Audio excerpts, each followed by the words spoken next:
If we look at where we're going towards net zero, many would say, sorry, John, you're redundant. Gas is not what we want to be doing. We've seen all the protests from over the last year from Just Stop Oil. No more oil and gas. Let's get rid of it. People say the future is wind. The future is even some nuclear, perhaps. Lots of batteries, lots of electricity.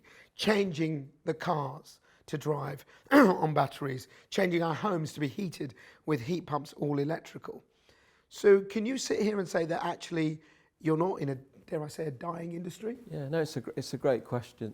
A great question. I mean, my biggest disappointment over the last decade is I've somehow not got our message out. What would this country do if there was no gas? 210,000 businesses relying on it, 23 million homes being heated by it, all of the power stations, CCGs on full blast, doing 56% of Britain's electricity.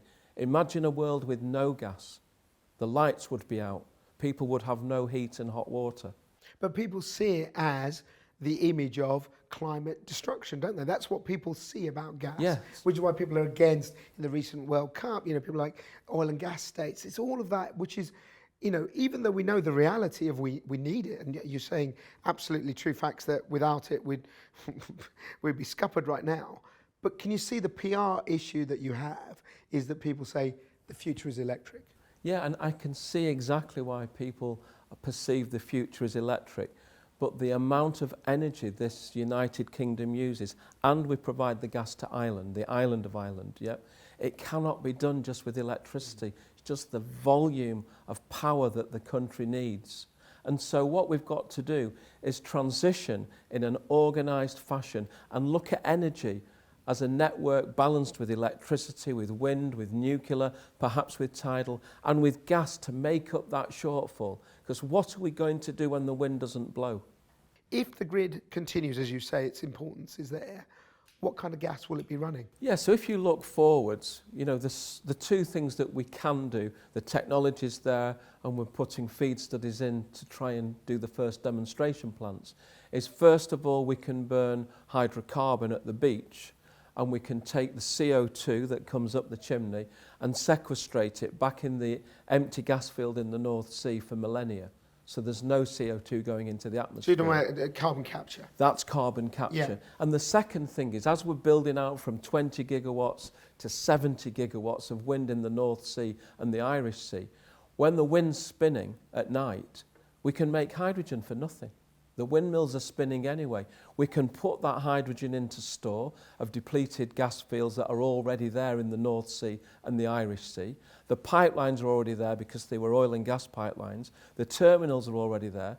So just by good luck in geology, where the wind is being built is exactly where the gas was being made and the stores are. So we can use a balance of blue hydrogen, which is sequestrating the CO2, and green hydrogen, making all that hydrogen at night, putting it into store, and then when it's needed, dispatching it in the morning to the cities to give carbon-free gas to the population and industry. And we can do that today. We just need to crack on with it. Do you buy the I don't know. I'm not like you're more of a scientist than me. You're an engineer, but a lot of people say the network isn't built for hydrogen to be in the mix. There are risks in terms of explosivity. There's risks in terms of leaks. Can the actual pipes cope with it?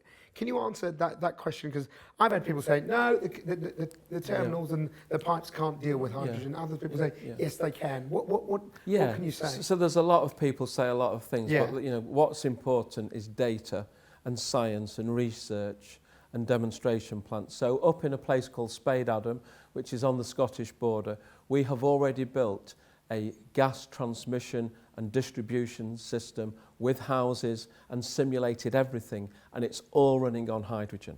But with existing pipes, or did you have to put new pipes in? All the pipes have been cut from various parts of the UK and brought up there and bolted and welded together.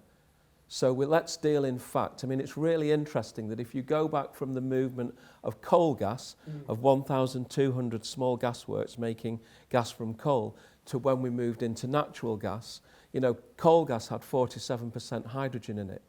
And in Germany, in Bonn for over 80 years, they were transporting hydrogen through bamboo to the various houses.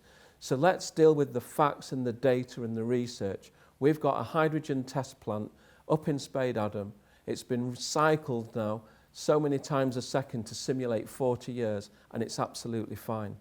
So, you know, we just need to deal in the facts and the data around what will work in the future. But I have no problems whatsoever and no concerns at all to push hydrogen into people's homes and decarbonise them.